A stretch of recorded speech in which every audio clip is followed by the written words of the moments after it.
প্রতিটি বৈশ্বিক টুর্নামেন্টে যাওয়ার আগে বড় বড় কথা ও স্বপ্ন নিয়ে অংশগ্রহণ করে বাংলাদেশ, কিন্তু ঘুরে ফিরে একই পরিণতি।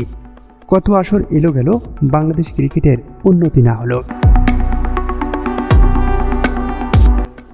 চ্যাম্পিয়ন ট্রফিতে ফাইনাল খেলবে বলে দুবাইয়ের বিমান ধরেছিল শান্ত বাহিনী। নিজেদের প্রথম ম্যাচে ভারতের বিপক্ষে মাঠে নেমেছিল লাল সবুজের প্রতিনিধিরা। সাম্প্রতিক সময় বাংলাদেশের ব্যাটিং নিয়ে উদ্বেগ চলছে।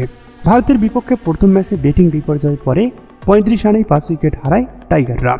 তবে তাওহিদ হৃদয়ের অসাধারণ এক সেঞ্চুরিতে দল লড়াই করার মতো সংগ্রহ পায়। কম রানের পুঁজি নিয়েও স্পিনাররা ভালো চেষ্টা করেছেন, কিন্তু শেষ পর্যন্ত যা হওয়ার তাই হয়েছে। এই হারের ফলে সেমিফাইনালে উঠতে কঠিন চ্যালেঞ্জের মুখে পড়েছে বাংলাদেশ।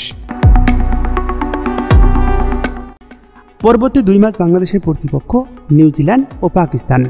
মিলাতে হবে কঠিন এক সমীকরণ, তবেই মিলবে টাইগারদের সেমিফাইনালের টিকিট। বাংলাদেশের গ্রুপে নিউজিল্যান্ড ও ভারত 1 ম্যাচ করে জিতে ইতিমধ্যেই সেমিফাইনালের পথে এক ধাপ এগিয়ে আছে। পরবর্তী ম্যাচে মুখোমুখি ভারত ও পাকিস্তান।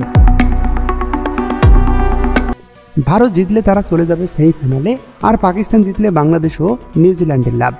এরপর বাংলাদেশ মুখোমুখি হবে নিউজিল্যান্ডের।